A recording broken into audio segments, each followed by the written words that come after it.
Welcome to Visual Literacy, a series of YouTube videos based on the Visual Literacy Workbook for graphic design and fine art students by David Moyer and Brian Flynn, published by Oxford University Press.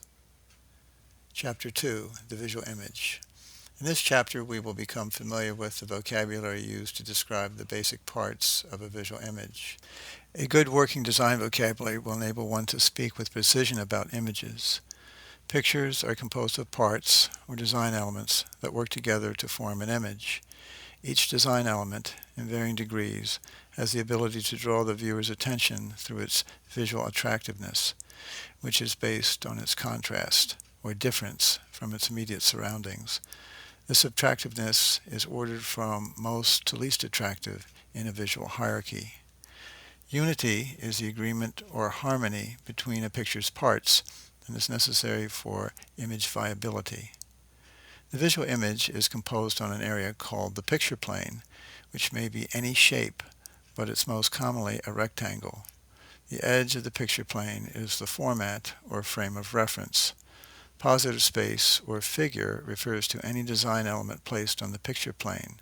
Negative space or ground is any part of the picture plane not covered by positive space.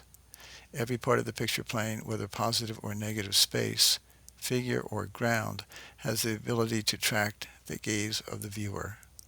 Images containing all of the design elements within their formats are closed compositions, while those with design elements that appear to extend beyond the image format are open compositions.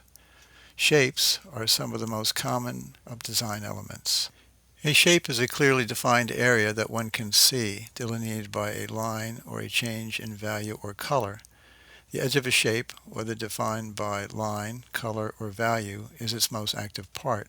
We classify shapes by their form, as curvilinear, those with round and flowing contours, and rectilinear, shapes with straight edge contours. Shapes are also classified as representational, those that refer to objects in the real world, and non-representational, those that do not.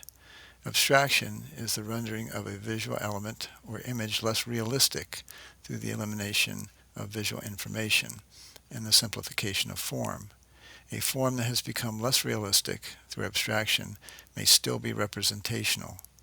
Stylization is the emphasis or exaggeration of form and is often used in conjunction with abstraction. Stylization is an essential element in cartoons.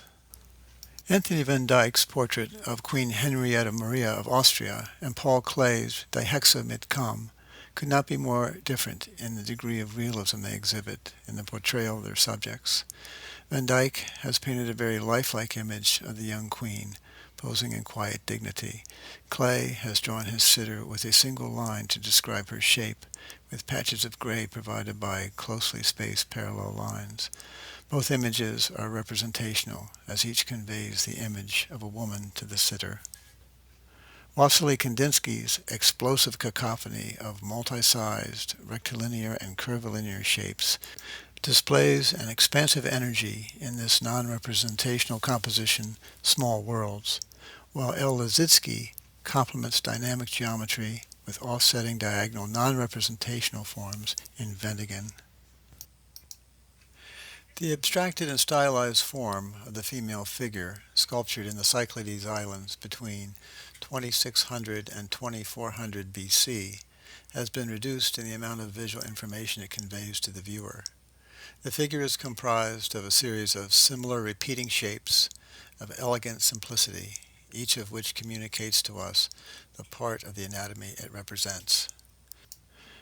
Vincent van Gogh's wheat field with cypresses is a late summer or early autumn landscape, wheat bending in the breeze below rolling clouds in the sky.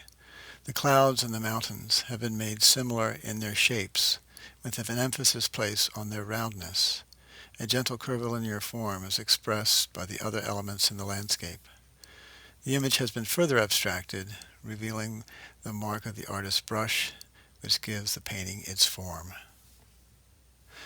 Please join us as we continue to explore visual form and content in our upcoming videos.